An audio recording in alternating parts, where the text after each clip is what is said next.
Hello, my name is Johnny. Welcome to another Marvel Character Talk. Today we're going to look at this early 1960s Silver Age Marvel comic. If you'd like, please subscribe, hit that notification bell, like, reply, and share. This is from the time period right before Fantastic Four and the superheroes would start. Marvel's Silver Age, Stan Lee, and then Jack Kirby, Dick Ayers, Don Heck, Steve Ditko. This one's signed. Kirby and Ayers down there. Pretty cool. Giant Scarecrow. I always love these big monster type ones. 10-cent cover price. This one's in fairly nice shape for the time period. The back cover. Let's take a look here and flip through page by page. Sports stars of yesterday year there. Strange Tales, February 61, so copyright 60, so this would have been on sale around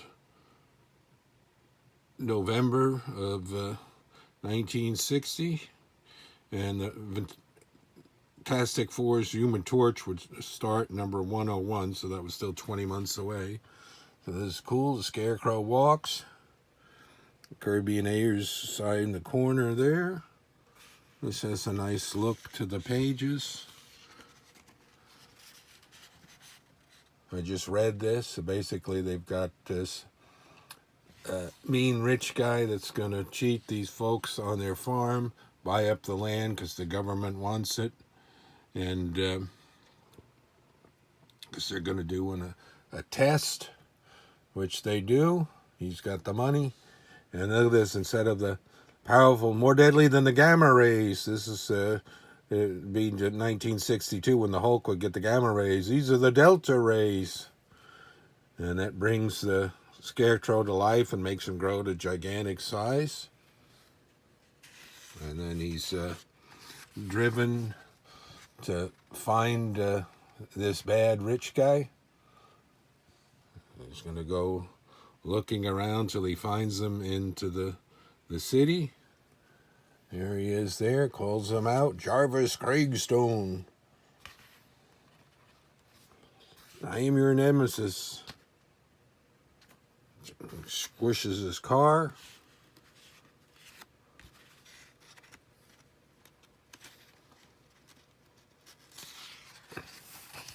This is back when they had those little text pages in here. That continued for a couple of years into the superhero time period. He's trying to get away, and he tells them what he wants about his greed. The Smiths, that's the farmers, agrees to give the money back. Must go, time grows short. So he starts shrinking back down to the size he was, finds the poor old farmer family. They get the money, and so they're going to get a real home again and the cramps. And then the Scarecrow, and there he is, the smile. Very cool. This one isn't signed, but I can tell by the artwork. This is Don Heck of Iron Man fame. There's not quite a Tony Stark, but something similar there.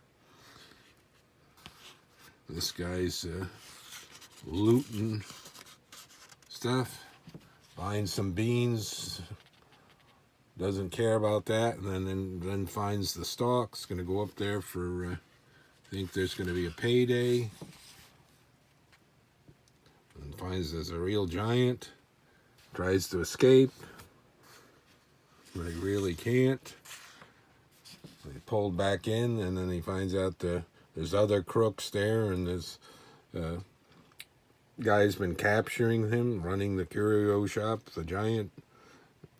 Very cool. Neat old ads here.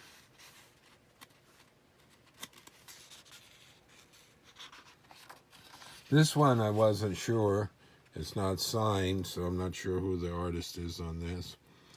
And probably Stan Lee didn't write all these stories, the words. Sometimes it would have been Larry Lieber, or they had some other folks at that time period too. So this is like a time story.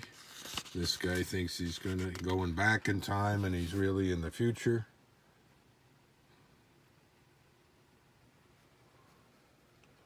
He tries to prove things, to gonna force them, and of course his gun's not gonna work because these people have telepathic powers and all things. So he's here, and he's gonna face judgment. He's told he's in the future. They're in the year 3005. And he winds up in a cage. 20th century man. Marcuson was right. Anybody see that Twilight Zone with Roddy McDowall, and he's put in a cage because he's on a other planet as a human. And then we've got the other page of the text story. And then this one has some cool artwork. This is S. Ditko. So it's a Stan and Steve job. Steve Ditko, Stan Lee. This creepy guy's running this town in Europe, and charging all these fines and fees. And he wants this big prison built. And the first person he's going to put in here is going to turn out to be an alien. He's locking them up. This one was kind of a creepy panel. Look at that, the way it's coming off. Not only is it creepy, it vaguely reminded me of, the Venom and the symbiote. You see that artwork? Anybody that's listening to this part of me talking? Very cool. Look at that, Ditko. So that's alien, and he turns out to be an alien leader, and more aliens come to get him, but they can't get him out because they don't have the key. And then this little creep wakes up, and he finds out the whole prison's gone, so he gets kicked out of power and has to make a menial living, and no one can know what happened. He finally figures it out. They weren't human, but no one will believe him. Watching and waiting. One of these draw me types. Last page ad. It's a very cool looking one. Nice condition. Very nice. I might send that in to CGC in the future if I'm ever going to do an order with them again. I'm not sure, but it might be worth it to send it in and hang. I don't know. If I do, my guess is I've had some that were like 4 or something. This one looks better than that, so I would say maybe a 5.0. And if I do that in a future from now, this is June 2024 when I'm filming this. So in a future video, if I ever get that done, I'll come back and see how close I was to get it. Maybe it's a 6. I'd like that. Until next time, Marvel Character Talk. Thanks for watching, everyone.